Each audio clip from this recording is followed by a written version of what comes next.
Friends, मैं Neeru code with Neeru में आपका स्वागत करती हूँ। जावास्क्रिप्ट में आज हम प्रोमिसेस पढ़ेंगे। प्रोमिस को यूज करने के लिए हमारे पास दो फंक्शन होते हैं और जब भी हमारे पास कोई प्रॉमिस आती है तो वो प्रॉमिस या तो फुलफिल हो जाए या तो रिजेक्ट हो जाए। पेंडिंग प्रॉमिस का तो हम कुछ कर नहीं सकते। अगर प्रॉमिस फुलफिल हो जाएगा तब हो सकता है हम कोई सक्सेस का मैसेज हमें दिखाना हो या कोई काम करवाना हो, या फिर प्रॉमिस रिजेक्ट हो जाए तब हो सकता है हम दोबारा रिक्वेस्ट भेजेंगे या डेटा मांगेंगे। तो हम जनरली प्रॉमिस के फुलफिल होने या रिजेक्ट होने का वेट करते हैं। तो फिर फुलफिल होने के बाद या रिजेक्ट होने के बाद हम कुछ काम कराना होता है। तो फुलफिल होने के बाद हमें जो काम कराना होता है उसमें हम प्रॉमिस के साथ डॉट देन का यूज करते हैं, और रिजेक्ट होने के बाद या एरर आने के बाद कोई काम करवाना होता है तो हम प्रॉमिस के साथ डॉट कैच का यूज करते हैं। तो हमारे पास कोई पेंडिंग प्रॉमिस है, उस पर डॉट देन लगा दिया और उसको कोई फंक्शन में पास कर दिया, तो ये फंक्शन तभी एग्जीक्यूट होगा जब हमारा प्रॉमिस फुलफिल होगा। चलिए एक प्रोग्राम बना के देखते हैं।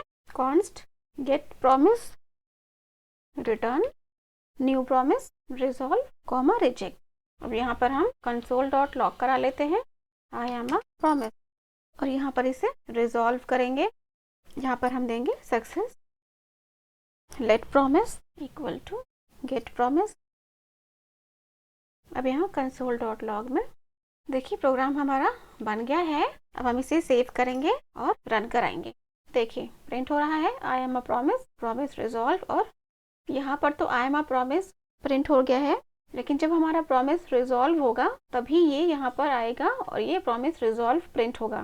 और अगर ये प्रॉमिस रिजेक्ट हो गई तो ये स्टेटमेंट कभी प्रिंट नहीं होगी। मैं आपको दिखाती हूँ। अगर ये रिजेक्ट हो जाती है, आई एम अ प्रॉमिस तो प्रिंट हो रहा है लेकिन उसके बाद एरर गेटिंग, ठीक है ना, ये प्रिंट नहीं हुआ इसके बाद कुछ भी, तो उसके बाद हमें यहाँ पर प्रॉमिस के साथ कैच लगाना होगा।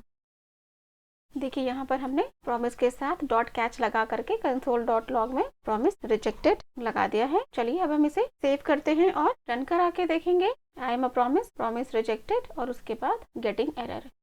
अब ये जो हमारा देन और कैच होता है, इसके अंदर हमारे पास ऑटोमेटिकली एक पैरामीटर आता है जिसको देन में हम रिजल्ट और या RES कहते हैं, और कैच में एरर या ERR करके लिखते हैं, कह सकते हैं, और हम चाहे तो उसे प्रिंट भी करवा सकते हैं। एरर में क्या आएगा? वो एरर आएगा जो हम रिजेक्ट में हमने पास किया है, और रिजल्ट में वो मैसेज आएगा जिसे हम रिजॉल्व करते टाइम पास करते हैं। यहाँ पर रिजल्ट लगा लिया हमने और यहाँ कैच के साथ एरर। सेव करते हैं और रन करा के देखते हैं। प्रिंट हो रहा है ना I am a promise, promise rejected, और यहाँ पर एरर गेटिंग। अब हम बात करते हैं प्रॉमिस चेनिंग एग्जैक्टली क्या होती है। फॉर एग्जाम्पल हमारे पास एसिंक्रोनस कोई फंक्शन है, ये हमें प्रॉमिस रिटर्न करेगा। अब ये एसिंक्रोनस फंक्शन है तो हम इसमें सेट टाइम आउट पास कर देते हैं, और जब भी एसिंक्रोनस फंक्शन होगा तो सेट टाइम आउट हो जाता है। तो चलिए बनाते हैं। Function return new promise. अब यहाँ पर हमने सेट टाइम आउट लिया हुआ है, यहाँ हम कंसोल डॉट लॉग देंगे। यहाँ पर टाइम हमने 4 सेकेंड का दे दिया, और यहाँ पर कंसोल डॉट लॉग में फेचिंग डेटा 1 लेट P1, यहाँ पर रिजल्ट दे दिया हमने, और यहाँ कंसोल डॉट लॉग में रिजल्ट को प्रिंट करा लिया है।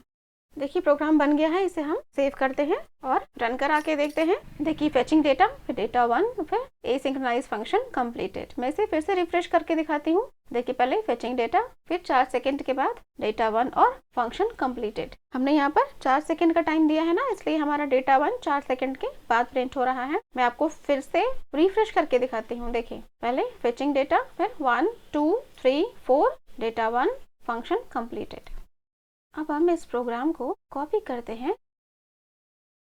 अब यहाँ पर हम फंक्शन 1 कर देते हैं, और यहाँ पर फंक्शन 2, यहाँ पर डेटा 1 है, यहाँ पर डेटा 2 कर लेते हैं, और यहाँ पर हमने P1 दिया हुआ है तो यहाँ पर हम P2 कर लेते हैं। चलिए इसे सेव करते हैं और रन करा के देखते हैं। देखिए फेचिंग डेटा 1, फेचिंग डेटा 2, उसके बाद डेटा 1 प्रिंट हो गया, function completed, data 2 function completed. अब ये दोनों एक साथ ही प्रिंट हो रहे हैं, लेकिन हमें चाहिए पहले डेटा 1 फेच हो, उसके बाद डेटा 2 फेच हो। हम उसके लिए हम चेनिंग कर सकते हैं। चेनिंग मीन्स एक दिन के अंदर दूसरा दिन। हम चाहते हैं पहले प्रॉमिस रिजॉल्व हो तभी दूसरे के लिए डेटा सर्च किया जाए।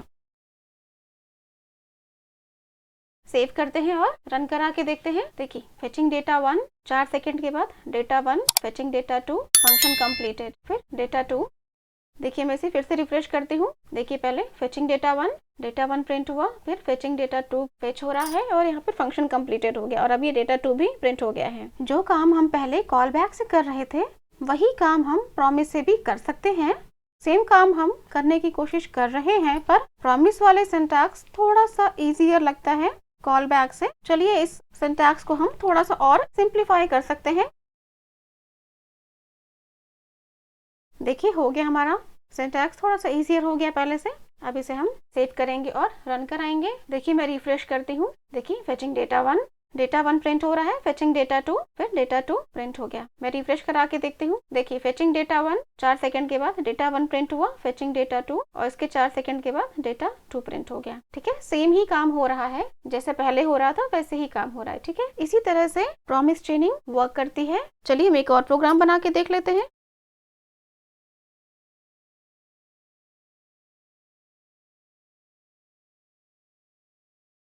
देखिए प्रोग्राम हमारा बन चुका है।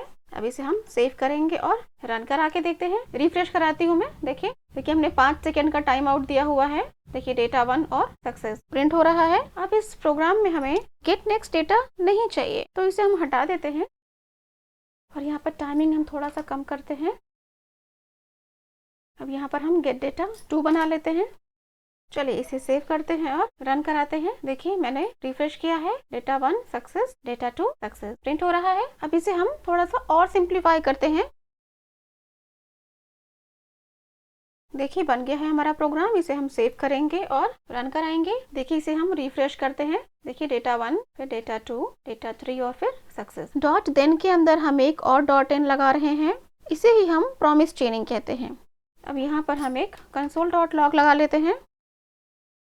अब इसे हम सेव करेंगे और रन करा के देखेंगे। देखिए प्रोग्राम रन हो रहा है हमारा। हम इसे फिर से रिफ्रेश करते हैं। देखिए गेटिंग डेटा 1 प्रिंट हो गया, गेटिंग डेटा 2 प्रिंट हो गया, गेटिंग डेटा 3 और डेटा 3 प्रिंट हो गया, लास्ट में सक्सेस। लास्ट वीडियो में हमने कॉल बैक हेल्प देखा था, वो डिफिकल्ट टू अंडरस्टैंड था, इसीलिए प्रॉमिस चेनिंग का कॉन्सेप्ट आया। बट प्रॉमिस चेनिंग भी डिफिकल्ट टू अंडरस्टैंड होती है, इसलिए हम एक और लेवल अप ऊपर जा करके एक और नई चीज सीखेंगे, जो है एसिंक एंड अवेट। तो अपने अगले वीडियो में हम एसिंक और अवेट पढ़ेंगे। तो आज के लिए इतना ही, अगली बार फिर कुछ नया सीखेंगे। तब तक के लिए बाय।